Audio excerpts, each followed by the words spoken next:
Most people think of salt as something to limit. But what if I told you that adding more salt into your diet could help to control cravings, improve hydration, and support adrenal health? And especially if you've recently made the change to a diet that's mainly whole food, if you don't eat a lot of processed food, maybe you limit your carbohydrates. This is especially important for anyone who's on a low-carb or keto diet. It's also important for anyone who's an athlete or even just a regular exerciser. If you fall into any of these categories, then this video is for you. Today I'm going to be sharing the science-backed reasons why you might need more salt in your diet and how it can benefit your health. Reason number one is for proper hydration. We all know that staying hydrated is key to feeling and performing our best. But hydration isn't just about drinking enough water. Sodium, which is the main component in salt, is crucial for helping our bodies to utilize and retain water efficiently. Without enough sodium, drinking a lot of water can actually dilute our electrolytes, leading to an imbalance that can cause muscle cramps and even affect your energy levels. When people drink too much water without enough electrolytes,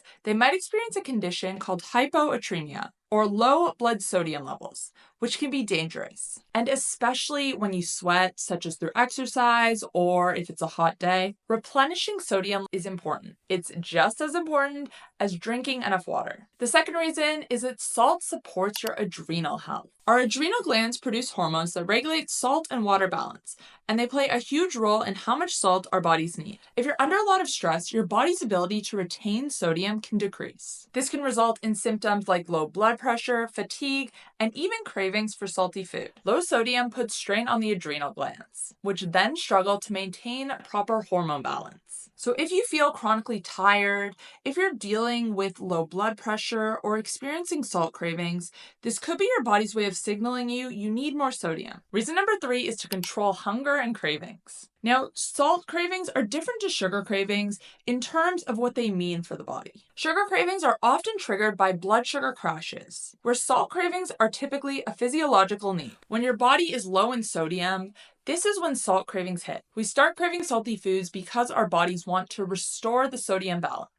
On the flip side, when you're eating something and it tastes really salty, this is a sign that your sodium levels are in check. By including adequate salt in your diet, you can help to curb salt cravings, potentially reducing unnecessary snacking or overeating. When you consume enough salt, your body doesn't need to trigger these cravings. It's all part of the natural salt thermostat system that helps to maintain our electrolyte balance. Keep the balance in check, and you're less likely to experience these cravings. You're going to feel more in control of your hunger. Now, before I continue, I just want to note that getting enough salt in is especially important for anyone who is eating a low-carb or keto diet. Low-carb diets cause rapid sodium loss due to lower insulin levels, and this can lead to symptoms like muscle weakness and fatigue if not addressed. And this also goes for if you intermittent fast. When we fast, our insulin levels drop, we retain less fluid and less electrolytes. And even if you're not necessarily limiting carbohydrates in your diet, but you're eating mainly whole foods and not a lot of processed ones, you may need to pay attention to your salt intake. Processed food contributes to about 70% of the sodium most people consume. So when you cut this out of your diet, your sodium intake can drop significantly. At baseline, you need about 4 to 6 grams of sodium per day. And this could be higher if you're very active or if you live in a hot climate. Now, of course, one way to get more sodium in through your diet is to generously salt your food. But I also recommend to everyone using an electrolyte supplement. Because as I said earlier, if you're drinking too much plain water and you're not replenishing your electrolytes, this can cause an imbalance. Now, the issue is that most electrolyte supplements out there don't actually have that much sodium in them because it's been so demonized. Some sports ones, they will have higher levels, but the everyday ones, they don't have enough sodium to meet your needs. The other issue is that most products on the market contain added sugar or other artificial sweeteners. And this is why I highly recommend Sodi. Sodi is an electrolyte supplement specifically formulated to be rich in sodium, perfect for replenishing what you lose through sweat, especially if you're an athlete or just someone with a busy, active lifestyle. Again, Sodi is a great option because it's zero sugar, it doesn't have any artificial ingredients, it has no fillers. You're just getting pure electrolytes to support your needs. so you can stay hydrated and energized. Again, if you are someone who is frequently experiencing cravings on a low-carb diet, on a whole food diet, and cravings for salt, you need more electrolytes, and you need more salt and sodium specifically. You can check out Sodi by heading to healthcoachkait.com/Sodi electrolytes. I'll also put that in the description box down below. And make sure to use code KATE15 at checkout to save 15% off your order. So there you have it. Salt isn't just a flavor enhancer.